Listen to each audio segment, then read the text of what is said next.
Hey everyone, welcome back to some new r/tales from the call center stories. I hope you had a great day. In today's episode we have a story about a call center worker that finally gets sweet justice on a bad customer. The first story is called Karen Got Fired for This. This story is from more than a decade ago.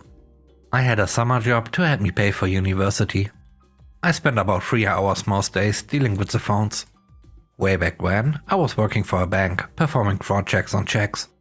Procedures changed fairly often, and they were trying to automate as much of the process as possible. Part of that meant that, for a time, when we spotted possible frauds, instead of contacting a central processing center, we had to call someone at the branch the check had been paid into. This way, they could get the physical check for re-examination or to void it. To make sure this went as smoothly as possible, the bank branches had sent a rep to a conference for training, and this rep would in turn train the branch staff. I had spotted this one check that was very suspicious. The handwriting styles changed mid-sentence, some of the numbers looked wrong, and there are markings that looked like something may have been erased on a check with a number somewhere north of £120,000. I look up the branch number and make the call. Karen answers. Hello, this is Karen at the branch. How can I help? Hi Karen, I'm from the bank fraud department. I have a check flagged and I need you to pick it out and put a stop on it. She was instantly annoyed. You need to call the sorting office for that now, and with that she hung up. I'm a little surprised at this. Some staff didn't know the new procedures, but they were never this abrupt or rude about it, so I phoned back. Hello, this is Karen at the branch. How can I help? Hello Karen, it's me again. I don't know if you're aware, but the policy for checks changed over a month ago. The branches need to put a stop on the checks themselves now. Karen got very loud. That's not right. Check stops always go to the sorting office. We swapped over about 5 weeks ago. If you talk to the branch changeover supervisor that was sent to the conference last month, they can confirm this and show you what to do. I am the supervisor. I know what to do. I went to the conference. They didn't say anything about changing the policy, so it isn't the branch's responsibility. It's worth noting that the title of the conference was something like Changes to Check Processing Policy. The sorting office doesn't handle this and haven't for over a month. That department doesn't even have a phone line anymore, if you look in your check handbook. I know what to do. I don't think you actually work for the bank. I give her my ID for confirmation. So you just don't want to do your job? One moment please. I call my line manager to listen in on the call while leafing through my copy of the handbook. If you look in your handbook on page 6. Why, so you can be even more lazy?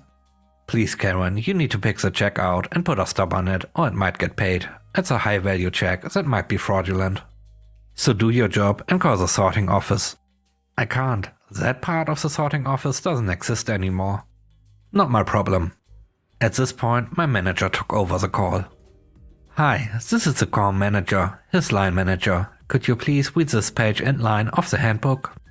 This is some sort of scam, and I am ending the call now.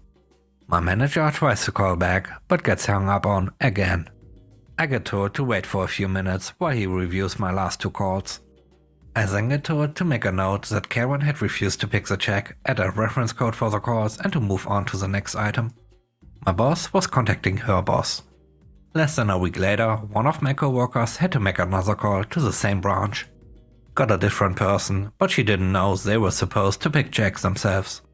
My colleague said, you'll need to ask this changeover supervisor to show you how to do this.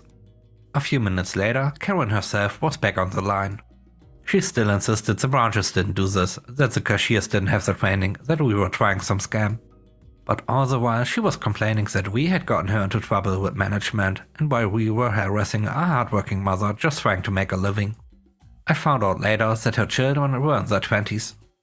This call ended the same way as before. About a week later, I get called into my boss's office. Turns out that Karen hadn't picked out either check, hadn't stopped either, and both were frauds, not small ones either.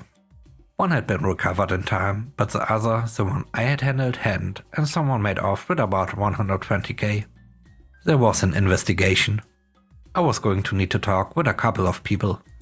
For me, that meant 3 days of being paid to spend most of my time sitting around doing nothing, occasionally filling in a form, writing my account of things, or speaking to someone in a very expensive suit. I ended up being told I had done everything right, but we'll be changing policy to make sure this doesn't happen in the future. As changeover supervisor, Karen was responsible for ensuring the branch staff was trained in the new check handling procedure. She had said they were, signed paperwork to show they were, but hadn't actually told them anything. After the first screw-up, she had a meeting with her manager, who she had lied to, saying we had not given her any information, not identified ourselves. She genuinely thought we were some sort of fraud. Karen insisted she knew all of the procedures and did everything required of her. Turns out everything required was important. She had decided that since the new procedures took branch staff a little bit longer and meant more work for her personally, as it wasn't explicitly mentioned that she had to do this in her contract, she didn't have to. The second call though screwed up Karen's plan. Karen was fired. She sued the bank for wrongful dismissal.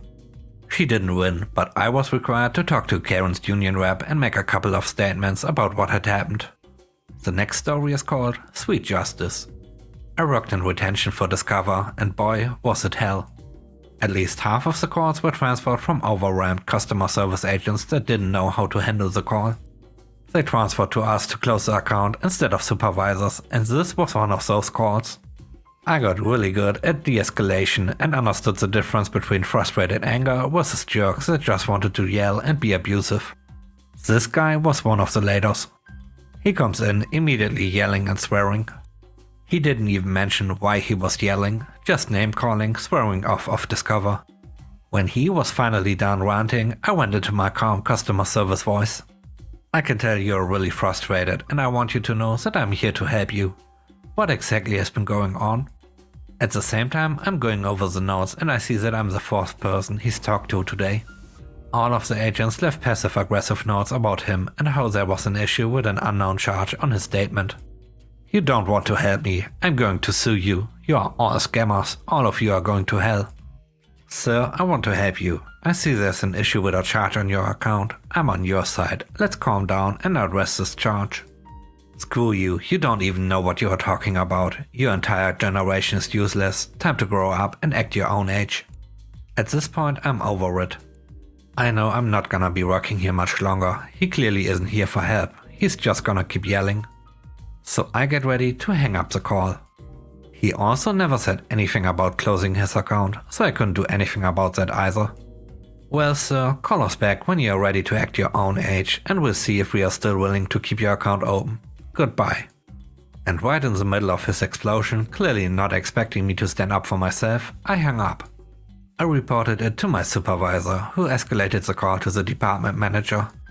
The department manager decided to close his account, which reports to the credit bureau differently than if he requested it himself. His credit score took a huge dive and that's going to be on his score for the next 7 years, so good luck even trying to open another credit card. It was sweet justice, because Discover very rarely closes accounts themselves. And it was the first time my department head had done it.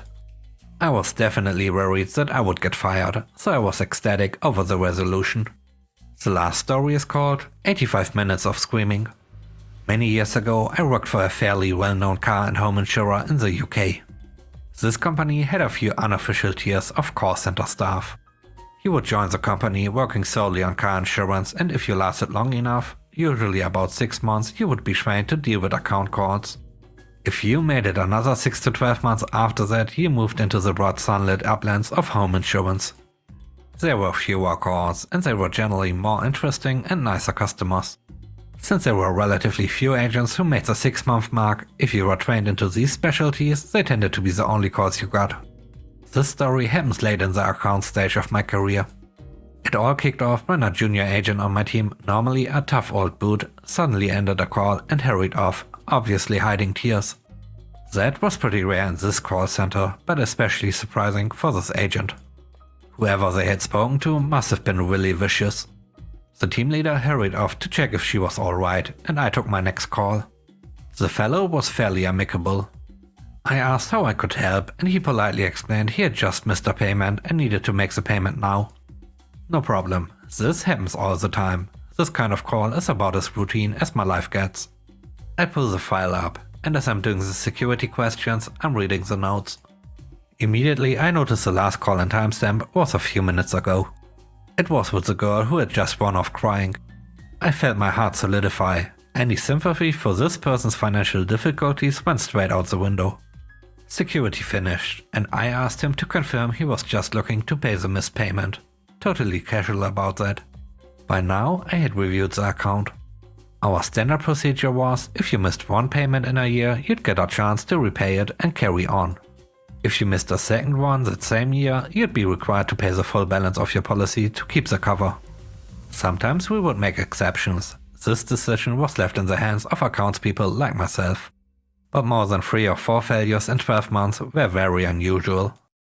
This guy had the cover for 8 months and missed 7 payments. Every time he had been told to pay in full, had complained and been given a final chance. He fully understood that he was being asked to pay in full and was trying to blank me by pretending everything was fine. Clearly he had broken my colleague when she tried to call him on full payment. At that moment I decided my stats could go hang. I was going to make this guy suffer. For 85 minutes this man screamed at me. He called me every name under the sun. He questioned my competence, my honesty, my mental state.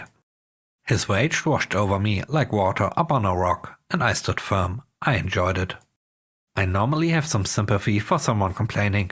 My difficulty comes from having to defend the company even when they are wrong.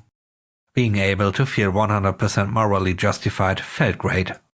For the first time in my career, I told somebody directly that they couldn't afford the payments and we weren't going to give him credit any longer. He blew up even further at that, and I just didn't care. It finally went to my manager. I warned the caller that my manager was new and didn't have the authority to override me. He insisted upon it anyway. Ironically, if the caller had been willing to wait 24 hours for a callback from the complaints department, he had probably gotten his way. Instead, he got to scream ineffectually at my manager for 20 more minutes, then got another 30 minutes in at the head of customer service. In the end, the head came over and congratulated me for sticking to it. At the end of the call, we had told the customer his policy was being cancelled with 7-day notice. We would send him a final bill and not to contact us again. I made a point to check up on the account occasionally, and he never did pay, and we ultimately sent it to collections. And that's it for today's episode. I hope you enjoyed it. If you want to support the channel, please leave a like and share this video. And if you are new here, don't forget to subscribe. Have a great day. Bye bye.